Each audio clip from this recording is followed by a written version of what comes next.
Hi, welcome to another impromptu look at this COVID crap.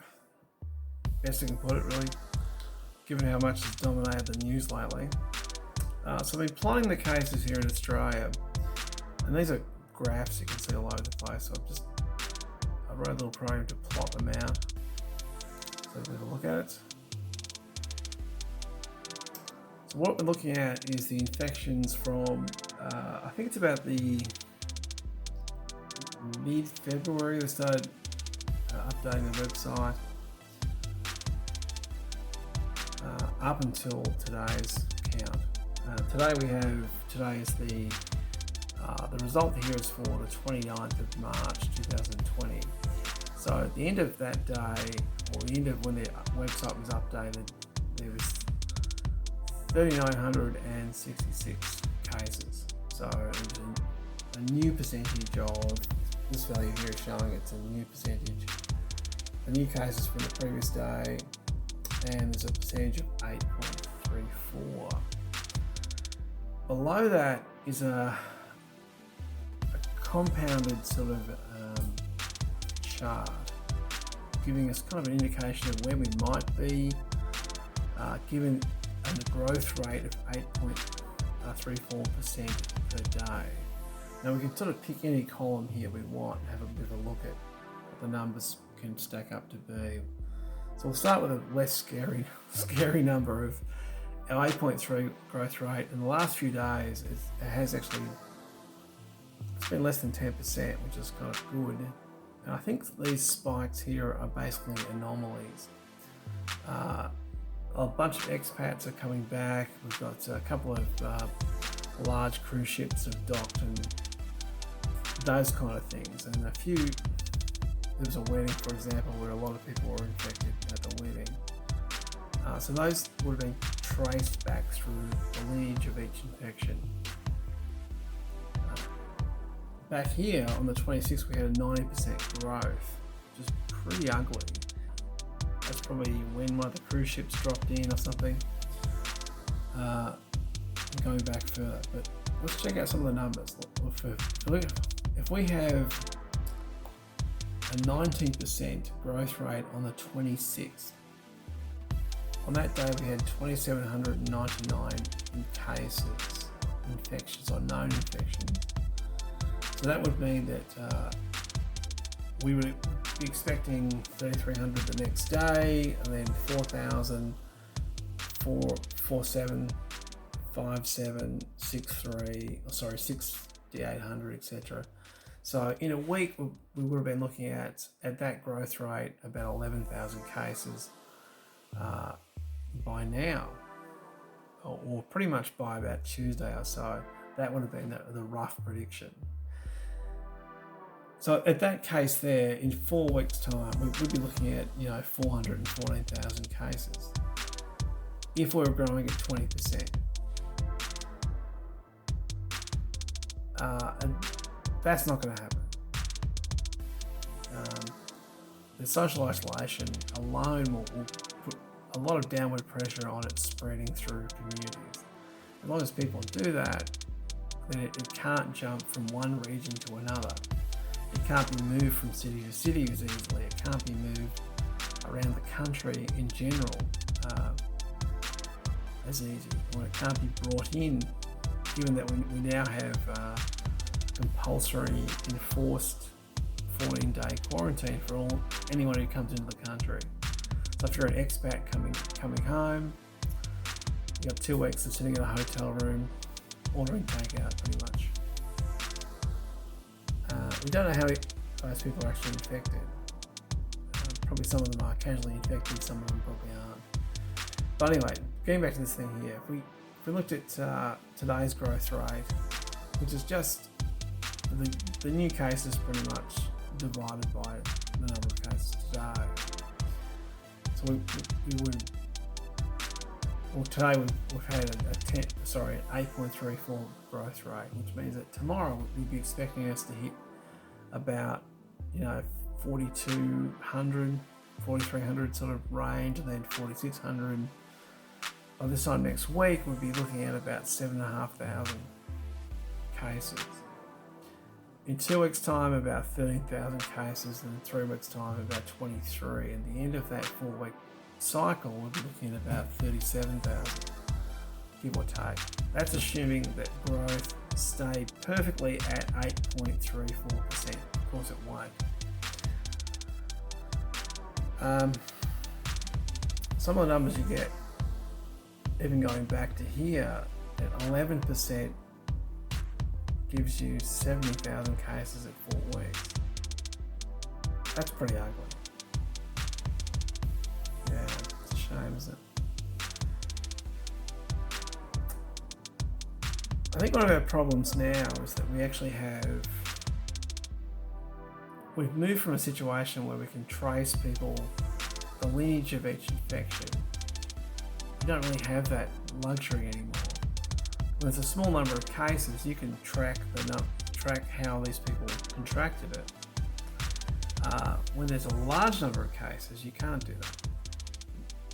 The manpower alone to track 100,000 cases through a population would be impossible, because you have to go back through and contact everyone that they've had contact with in probably that 5 to 7 day period before they were symptomatic. Crazy, it's a lot of people. And they're saying that the growth rate of it, so for every person that's infected, I think it's probably about 2.5 on average. So people that they're infecting, that is, by the way.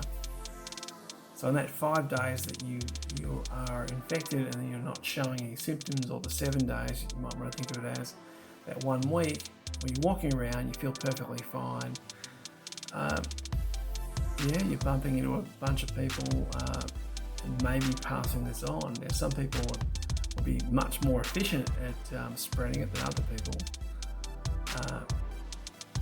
Others would be a lot less likely to spread it, given their reduced, just their sheer lifestyle. That, if you're a very social person, you're a much better spreader than what you are than an introvert who stays at home and plays video games all day. Which is not me. But what can we do? We have to get testing underway.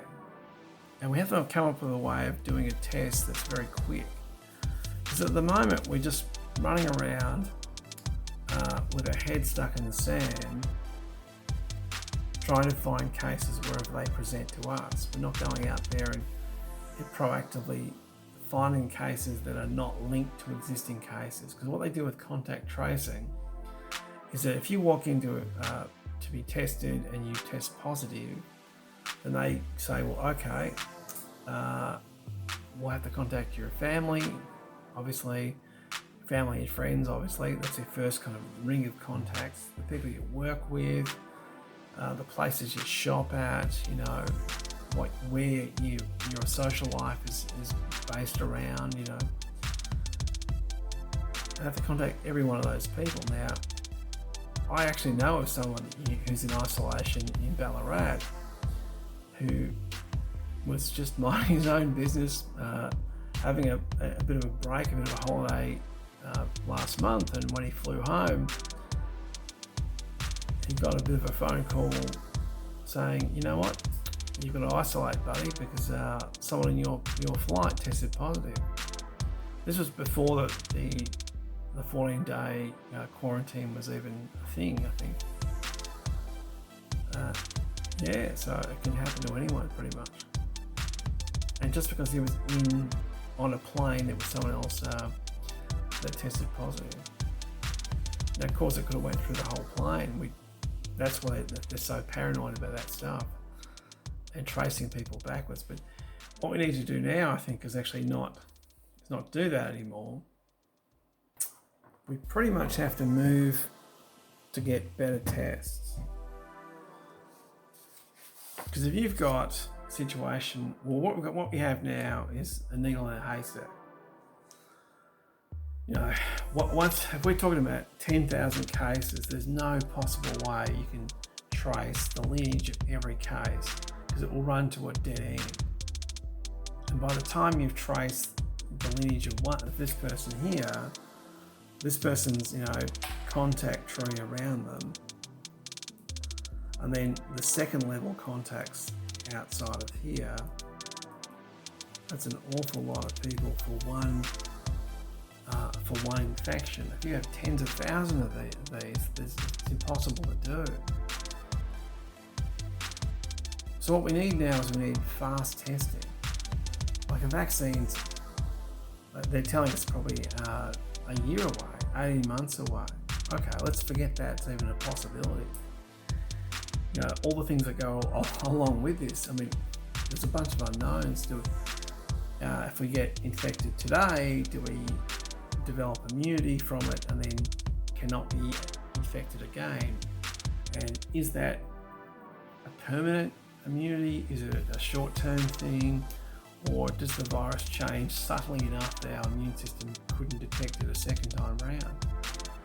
Some people say yes, some people say no. You know, it's harder to work out. But for me, I just keep coming back to this thing about we need better testing. We can't just rely on a person's history to work out whether they fit a criteria for testing. We need tests that are quick, easy, that people can do today. So we can take this big rat's nest of this population over here, this 100,000 people here in Ballarat, for example, and rather than sort of wait for those positive cases to come to the hospital or wherever they're presenting to. At the time I'm saying this, I think there was about 10 people in Ballarat, which is very low, and most of those were traced outside of town. So they don't think there's any community transmission here, but there will be. We have to assume there will be. So don't get too excited about that. Not that you'll be excited by me rambling on about bullshit anyway. What we need to do is almost like a census. Go, okay, we've got 100,000 people, let's get 100,000 tests to this location, and let's give everyone a test within 24 hours, within 48 hours. And that would give us a very clear picture of where the virus is hiding, who actually has it at that time. They can be isolated straight away, strict conditions placed on those people until the virus runs its course. Because at the moment, we're just like running around with our heads cut off. We have no way of knowing who has it, where it is. We don't know anything about it. Well, we know a lot about it. The scientists know a lot about it, and the rest of us have developed a real Dunning-Kruger effect where we've researched enough or watched enough content and listened to enough people talk on the subject. We go, well, we have some sort of idea about this. Irony? Yeah. Well, we just can't wait. We can't wait for these people to present. We have to go out and proactively locate and test people with a narrow enough window that we're not going to miss anyone. And if we do miss someone, that person can escape this net. The virus walks out of the room to start reinfecting people, in a week's time. Because what's happening is if you're infected here, and this is the day you present, then 7 days prior to this, all the people that you've been around, this person, that person, this person, that person, right, they are now potential carriers. All the people they've been around in that 7 days, this period from their exposure, right, forward, that 7 days there for this person, 7 days, whatever, are carrying it forward till they're symptomatic. If they become symptomatic, they may not be. Isn't that fun? Yeah, that sucks big time. This is overlapping that can happen. So this new person infection, there's people beside them that are passing it on, and that keeps overlapping out. Which is one of the reasons why just going, well, if we lock down for 14 days, won't that stop it? Well, probably not.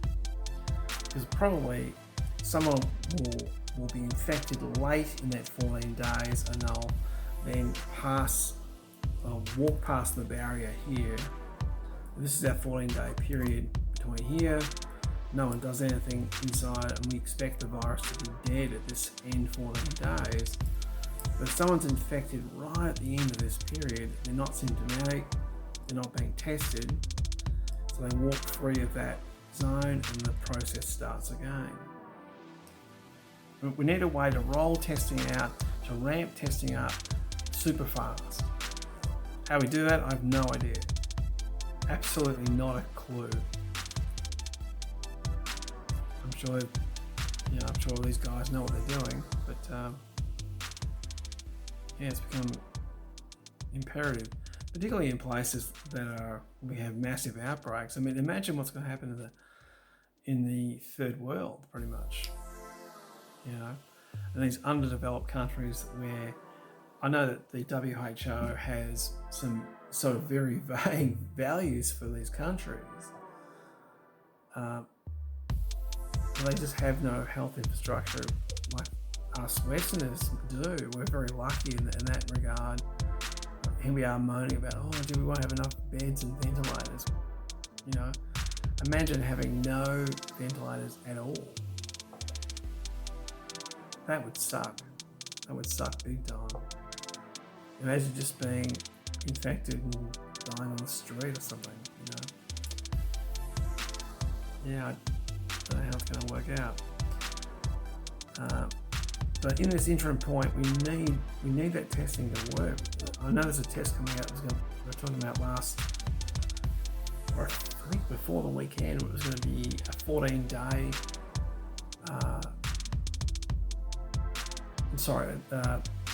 It was like a 15-minute test where you could, but the winding that up, the production, and I remember seeing something about Bill Gates was talking about his foundation had done enough testing of that particular quick test compared to the very invasive nose swabs they were doing as well, and they were saying that the results are pretty much the same.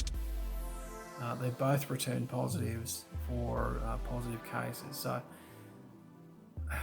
even if one's a little bit less efficient than the other one, that's still better than nothing. Being able to, because what you're going to do is you're going to actually go, well, we've got this big clouded population. We have no idea we know where hotspots are breaking out. We don't know the individuals who are carrying this thing. I don't know if we can find them all out. It's just going through and doing a blanket test of everyone. If you've got a place where you've got 5,000 cases, well, you're going to have probably more like 25,000 cases, given that person's each positive case that's unknown is going to be passing on 2.5 times for them. And those cases within that 14 days will be create 2.5 cases, you know what I mean? So it's like squaring the value. Don't know, just thinking out loud. Just, we need to have something. Try to like a funny face on there. Ooh. You're gonna have some fun in this world. Anyway, thanks for listening to my ramble, and I might go and cry. Yeah. Cry in a corner. That'd be fantastic. Or go to bed. Yeah, probably go to bed. Wow, it's 3 o'clock in the morning. Crazy, man. All right, stay well. Have fun. Cheers, man.